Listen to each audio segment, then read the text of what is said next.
13. jelete İncil bilen Mesihiyet'in hakkında. Elhamdülillahi Rabbil alemin. Ve salatu ve selamu ala seyyidina seyyidil enbiyayı vel mursalin ve ala alihi ve sahbihi ecma'in. Dersimizin arasında çon asli dersimiz İncil'in hakkında değil.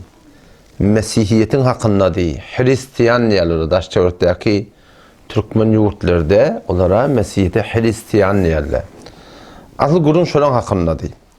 Yani arada çünkü Hz. İsa Aleyhisselam evlep dünyaya gelecek boluluğu derekli. O şoňa değişikli gurunlar hem yani biz Müslümanlaryň Hz. İsa Aleyhisselam hakkında näme agidamyz bolmaklygy biz bilmekdigimiz gerekli boluluğu derekli. Bisri guruna ara düşüp de ol hakiki barmaly gurunlardan hini biraz aramda açyldy. Allah tarafım tawfik berse yeni 3 jelete inşallah taala eger wagt bolsa 3 jelete inşallah men evin ardyn ýygnar Hazreti Mehdi radıyallahu anh hakkında biraz açıklama beretim diye. O zaman Hazreti Mehdi radıyallahu anh idiyandan Hazreti İsa aleyhisselam da asmandan geliyor. Arada oham Deccal geliyor. Oham İsa aleyhisselam vatını Yecüc Mecüc geliyor. Şu 3-4 neferin arasındaki gurrunları Rabbim Allah tawfiq 3 jelete inşallah men ýygnap alayın.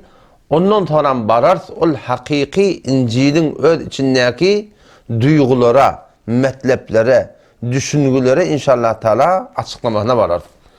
Ki Rabbim Allah Teala tawfik berse şu Mesihiyliğin, Hristiyanlığın öz İncil'inin Rabbim Allah Teala tawfik berse men birsi sorular ortaklayın.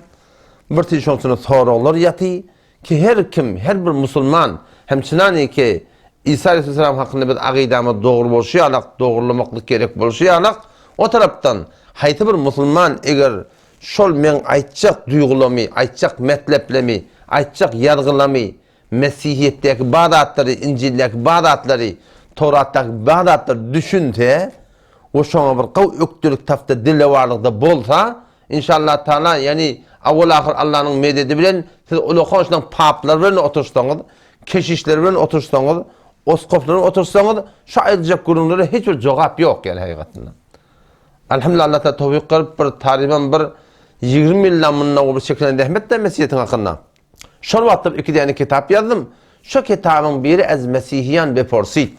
Yani Mesihilerden soran, Hristiyanlardan soran, şu İncil'in özünden, Tevrat'ın özünden bir 15-16 tane soru ulamaların eden tahqiqini ve elhamdülillah vel minne men çıkardım. Her bir Müslüman şu 15-16 tane soru öktürete, şunu İncil alıp elinde okuysa, her kimin otursa inşallah Allah ta tawfik berdi baş vermer Mesihiyet'in Hristiyanlığın çından hakiki batıllygyny o batıllygyny bar İncil'li bilen yüreği sabit etsem bolýar Müslüman doğdum. Ama barada inşallah şol ýan kaynanlardan hakkında gurjun bolaýyn. Hazreti Mehdi radıyallahu anhu. Hazreti Mehdi yani bir şahsiyeti ki gelecek ayında da. 2 tane gawda atba, 2 tane tereke atba. 2 tane gawadam 2 tane telekeçiliğin hakkında. Bir kavlun hakkında Kur'an'a geliptir. O bir kavluk nerede geliptir? Hadise geliptir. Bir telekelik on adi ol Kur'an'a geliptir. O bir telekelik hadise geliptir. O bir kavluğu ki gelecek. O şan Allah tebarek ve teala ve innehu la'ilmun lis-sa'ati fela temterun biha ve tebi'un ibtir. Hazreti İsa Aleyhisselam'ın kıyamet kolay boluna gelecekligi Kur'an'a gelecek. Ol bir kavluğu ki gelecek. Ol niye de gelecek? Hadiste gelecek. Hazreti Mehdi radıyallahu anhu. Mehdi diýerleri doğru yol tapan adam diýip aýtdygy, doğru yol talgy berilen adam diýip aýtdygy. Oň ady näme boljak? Muhammed boljak diýer. Atanyň ady näme boljak? Abdullah boljak diýer.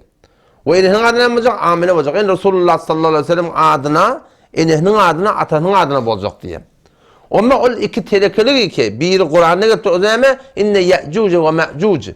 Ya'cuc Ma'cuc anrasul teleke kavm hatarnak katır hatarlı kavm alem cehennem fesad edecek kavm onu Hudaý Teala Kur'an'a getiripdir. Ve yeni bir telekelik ki ba öz bilen cemaati o näme o Deccal nerede geldi? Hadiste geldi. Ine şu bir kavluklan biri ki gelecek ol kim Hazreti Mehdi radıyallahu anhu. Hazreti Mehdi radıyallahu anhu'nun gelmekligine hudura çıkmaklığına, adamdan ahne belli olmaklığına önce bir mukaddeme var, önce bir bolyan gurulma, şunu bilmektik gerek. O da neyme? Di muhbir diyen sahaba radıyallahu anhu, rivayet etdiye hadisi kitaplarda şu form gelipdir. Resulullah sallallahu aleyhi ve sellem Allah Taala'nın berin ilminden gelecekte ne olacağını aydıptır. Şunun da hakkında aydıptır. Bir aydan daha şey ki Resulullah aleyhisselam ne diye Mesih ile imanlı adamla Müslümanla Mesih ile bir sulh edecektir diye.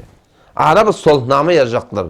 Çünkü boluyor ki Müslüman kafir bilen hayti bir öz müşterek, hayti bir öz yetecek maksat derekli sulh etmeklik boluyan da yani. Hemşerin ki Resulullah sallallahu aleyhi ve sellem vakti ki Medine gelenine Yahudi ve ne etti? Sulh etti. O sulhun içinde bir yargıdaşı değil ki eğer kafirler, müşrikler, botperestler eğer bir de hemletsele, bir de doğulsala ara vuruşacak mısa size kömekleşmeli. Şunu marahim ehdi peyman bağlaştılar. Eğer sen dikkat sonra namatçılık mı durmadılar. Peygamber Aleyhisselam gelecekten haber veriptir ki gelecek zamanlarda Mesihide bilen imanlı adamla, Müslümanla sulh edecekler diye. Sulh edip de ne meydan sulh edecekler? Başka bir tavır Mesihide var. Şu Mesihide bilen, Nesara'la bilen, Hristiyanla bilen vuruşmaklıktan için Müslümanla bilen Mesihide sulh edecekler diye. O zaman gidecekler birlikte o Mesihide bilen vuruşakla diye. O Müslümanla bilen yank Mesihide sulh ediptirler ha. Şolar o Mesihide karşı tutturlar, onlar yen yerler. Kullen onlar nabud et yerler. O şonluk bilen cenk tökön ya olan arasında. O zaman şonda bir bağlılık yerde, defilik yerde bula kullen şeyle ola kol leşker anlatıverdi yok. Bir kaptar Müslümanla, o bir kaptar Hristiyan Mesihiyle şu arada rahatça istirahat edip otuyorlar, kuşluğunu alma otuyorlar, demin dedi otuyorlar. Şu arada bir tane Mesihi Hristiyan yankı Mesihinin o selibi var da şu selibini kaldırıp biz selibin bereketinden, selibin kavluğundan piruz olduk diye ayıttı diye. O taraftan bir Müslümanlığa yankın, dugar yakın, tudakanım, kahargele yakınım, selib deva yakınım, şu tuğrutunu böyle vuruş ya Allah. Şu tebep boluya Mesihinin aradaki solhi devmekliğini diye. O şonluk ben yamaşadın diye iki leşkerin arasındaki avval solh vadi yamaşan cenk turuyor diye. Şu cenk turmaklık bilen Resulullah sallallahu aleyhi ve sellem aydıptır. Şu tadaki Müslümanların hem şehit boluyor diye şunda. Şu Mesihinin elinden. Ve hatta şunun padişahı da şehit boluyor diye. O Müslümanlar ki bu tane ne kadar öldürüyorlar da anne. Yankılı kule şehit boluyorlar. Baştaki Müslümanlardaki yerin gündeyken şu Mesihlerin sonra cenge giderler, şehit boluyorlar. Padişahlar da şurada şehit boluyor. Şonluk bilen her ki vursulan Mesihli var da Müslümanla bilen Mesihli sulh edip o Mesihli bilen vursuluydu bakayım. O Mesihli ştada bu Mesihli bilen sulh edip şondan niye Resulullah Aleyhisselam aydıptır? 80 tane perçemin aşağına her gayının her perçemin aşağında 10 kumun yerleşker var diye. 80 perçemeye tefrik et de 80 tane yurt. Hemen Amerika'ya yurtları. Öd hem peymanlar bilen baştaki öd var akım ehdi peyman bağlaşıp oradan Afganistan'a hemle dayarlar. Ama şolun ne olacak? Şolun niye? Peygamber Aleyhisselam aydıptır. 80 tane persem işok deyiptir. Bu yaki 80 tane yurt Müslümanların aleyhine her persemin aşağında da 10 kumun leşker var diye. Var yok dünyadaki kafir Mesihiler, Hristiyanlar hemmet birlikte üçüp ne yapacaklar? Müslümanların aleyhine diye dokulacaklar diye.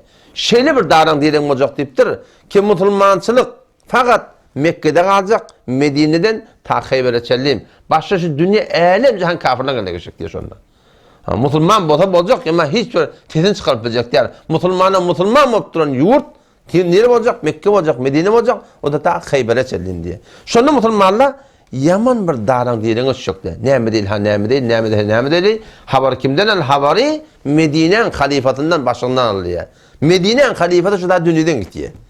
Medine'nin adamları, Medine'nin Müslümanları şu tada halifasız kalıptırlar. Ne değil, kim başlık koyuyor? Ki Hz. Mehdi radıyallahu anh, Muhammed bin Abdullah. Şu tada yaşap ya şu tada. O da bir yapır insan. Yaşap ya, yaşamaklık bilen belli olsundan bir atli, avrayli, siyirlikli, hormatli, o şu halife tikilnamaklığı liyagatı bağ adammıştık.